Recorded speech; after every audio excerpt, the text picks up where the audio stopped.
शोलापुर नाम के शहर में एक परिवार था। निखिल, निशा और उन दोनों का बेटा चिंटू खुशी खुशी अपने जीवन बिता रहे थे। वे ज्योतिषी को बहुत मानते थे। किसी भी काम को करने से पहले वे ज्योतिषी से पूछकर ही उस काम को अंजाम देते थे। हॉलीडेज के समय था। सिटी के शोर शराबों से दूर किसी प्रशांत जगह जाने के बारे में वे सोचते हैं और निकल भी पड़ते हैं।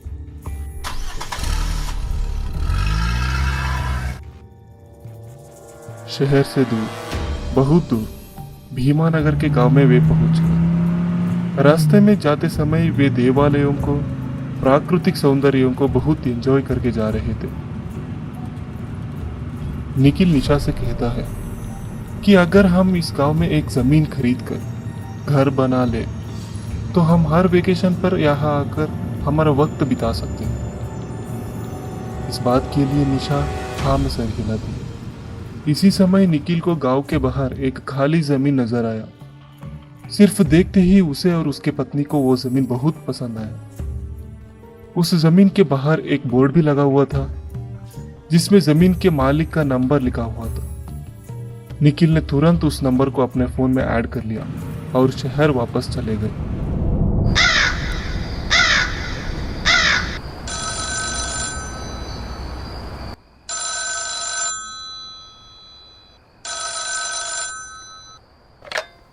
हेलो, कौन है? हेलो जी, नमस्ते। मेरा नाम निखिल है।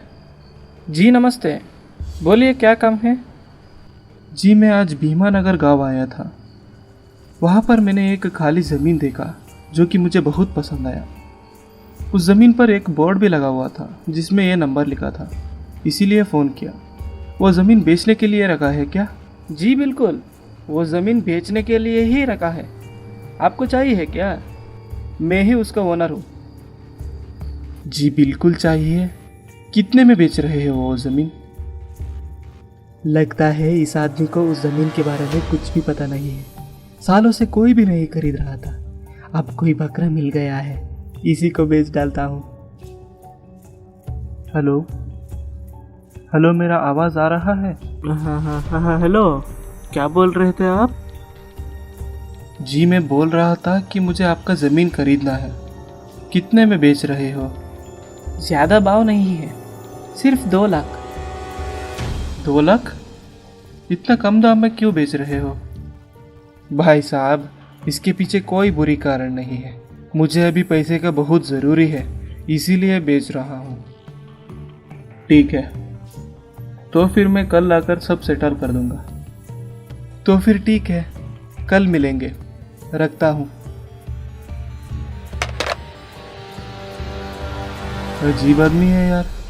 पैसे की ज़रूरत हो तो इतना कम दाम में कोई ज़मीन बेचेगा क्या? खैर छोड़ो, मुझे क्या, मुझे तो सिर्फ ज़मीन से मतलब है। निखिल अगली सुबह ही कार लेकर ज़मीन को खरीदने के लिए निकल पड़ा। निखिल कम दाम में ज़मीन खरीदने की खुशी में अपने ज्योतिषी से उस ज़मीन के बारे में पूछना ही भूल गया। ज़मीन के मालिक ज़मीन के पास ही खड़ा था। निखिल ने उनको पैसा देकर ज़मीन को अपने नाम करवा लिया। देखते ही देखते निखिल ने उस जगह पर घर बनाने का काम शुरू किया। इसको देख के वहाँ के लोग दंग रह गए। सालों से उस जगह को कोई नहीं लिया था, लेकिन अब कोई उसको लेकर उसमें घर बना रहा है। आगे उसका क्या हाल होगा, ये सोचकर वे चिंतित थे। इन सब विचार से निखिल अनजान था। थोड़ी ही दिन में एक सुंदर घर निखिल ने बनवा दिया। अगले वेकेशन पर निखिल और उसका परिवार उस घर में रहने के लिए आ गए। घर आते ही वे लोग खाना खा के सो गए। उस रात उनके घर के बाहर कुत्ते बहुत भौंक रहे थे। थकान की वजह से ये लोग गहरी नींद में थे, इसीलिए इन्हें कुछ पता नहीं चला। अगली सुबह वे तीनों अपने प्लान के मुताबिक घूमने चले गए। हर जगह घूमने के बाद वे शाम को घर वापस आ गए। घर आते ही सभी लोग अपने अपने काम में बिजी हो गए। निखिल की पत्नी खाना बनाने में लग गई। निखिल ने अपने क्लाइंट के पास बात कर रहा था और चिंटू आराम से टीवी देख रहा था। तभी चिंटू को खिड़की के पास एक आदमी खड़ा हुआ दिखाई पड़ता है। वो आदमी कहता है, रसोई के कोने में खून मत गिरने देना। ये बात कहकर वो आदमी गायब हो जाता है। चिंटू घबरा जाता है, तुरंत उठकर वहां से भागकर अपनी पापा के पास चला जाता है और सारी बात बताता है। अरे चिंटू, किसी ने तुम्हारे साथ मजाक की होगी। अब छोड़ो, जल्दी खाना खा के सो जाते हैं, चलो। सभी लोग खाना खा के सो गए। निखिल ने चिंटू बताई हुई बात को चिंटू की माँ को नहीं बताया। अगली सुबह जब निशा रसोई में सब्जियां काट रही थी, तब गलती से उसका हाथ कट गया। हाथ में खून बह रहा था और खून का एक बूंद जमीन पर गिर पड़ी। तभी उस खून को जमीन ने अपने अंदर खींच लिया। जिसको साफ करने के लिए निशा झुकी तो वहां पर खून की नामो निशान नहीं था। ये दृश्य निशा को कुछ अजीब लगी, लेकिन इस छोटी सी बात को उसने नजरअंदाज करते हुए अपनी काम पर लग गई। उस दिन जब रात हुआ, सब लोग सो रहे थे। उस समय ऐसी घटना घटी जो कि दिल दहला देने वाली थी। रसोई के कोने से कुछ आवाज आने लगी। आवाज के वजह से निशा का नींद खुल गई और वो उठकर आवाज कहाँ से आ रही है ये देखने के लिए चली गई। जब वो किचन के अंदर गई और वहां का नजारा देखकर उसका पैरा तलो जमीन खिसक गई। रसोई के अंदर रखी हुई चक्की अपने आप घूम रहा था। इस नजारे को देखकर निशा जोर से चिल्लाई। निशा की आवाज को सुनकर निखिल और चिंटू तेजी से भागकर निशा के पास आ गए। निशा ने उनको सारी बात बताई। निखिल ने तुरंत रसोई के अंदर देखा तो वहां पर कुछ भी हलचल नहीं हो रहा था। निशा, वहां पर कोई नहीं है, जरूर तुम्हारा वहम होगा, ऐसा निखिल ने कहा। तभी वो पत्थर का चक्की दोबारा घूमने लगी। उसको देखकर निखिल का होश उड़ गया। निखिल कुछ सोच पाता, दरवाजा जोर से बंद हुई। इसे देखकर सभी लोग लिविंग रूम की तरफ भाग गए। लगता है चिंटू सही कह रहा था। चिंटू क्या कह रहा था? चिंटू उस दिन मेरे से कह रहा था कि कोई उसे रसोई के अंदर खून गिराने मत देना, अगर गिराए तो बहुत बड़ा समस्या होगी, ये कहा था। लेकिन खून तो किसी ने गिराया नहीं है ना। खून से याद आ गया, कल मैं जब सब्जी काट रही थी तब गलती से मेरा हाथ कट गया और खून का एक बूंद जमीन पर गिर गया।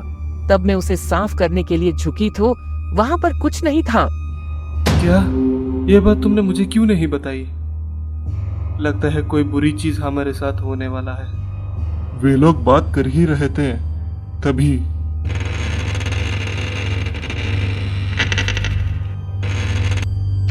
किचन के जमीन के अंदर कुछ हलचल होने लगी। जमीन के अंदर से सड़ी हुई लाश के रूप में एक अजीब से दिखने वाला नरप्रेत बाहर आया।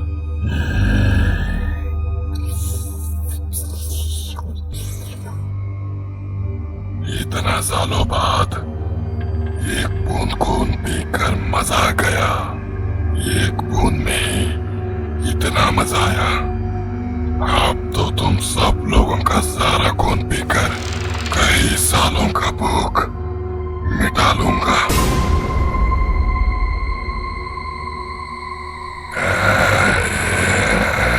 कहते हुए वो नरप्रेत तेजी से आगे बढ़ने लगा। निखिल, निशा, चिंटू डर के मारे गिर गए। अब तो उन लोगों के पास कोई रास्ता नहीं था सिवाय उस प्रेत का भोजन बनने के अलावा।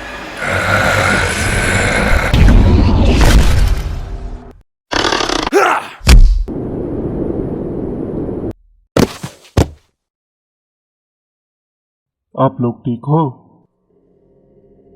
आपका बहुत बहुत शुक्रिया हमें बचाने के लिए। वैसे आप कौन हो? पापा, रसोई के अंदर खून गिराने मत देना, ये कहने वाले अंकल यही है। अच्छा, आप कौन हो? आपको कैसे पता ये सब? मैं कौन हूँ ये तुम सबको बाद में पता चल जाएगा। अब मैं जैसा कहता हूँ वैसा करो। जल्दी से इस घर के पीछे जाकर वहां जमीन पर एक निशान है, उस निशान पर गहरा गड्ढा खोदो। उसमें से तुम्हें एक कंकाल मिलेगा। क्या? कंकाल? पहले पूरी बात सुनो। वहां एक कंकाल मिलेगा, उसको तुम्हें आग में आहुति देना होगा। ये क्यों, किस लिए, तुम्हें बाद में पता चल जाएगा। अब जल्दी जाओ। उस आदमी के कहने के अनुसार वे लोग घर के बाहर आकर दौड़कर वो आदमी बताई हुई निशान की ओर जाकर वहां पर खुदाई करके एक कंकाल को बाहर निकाला। यहाँ पर वो नरप्रेत दोबारा जाग उठा और उन दोनों के बीच शक्ति प्रयोग शुरू हुआ।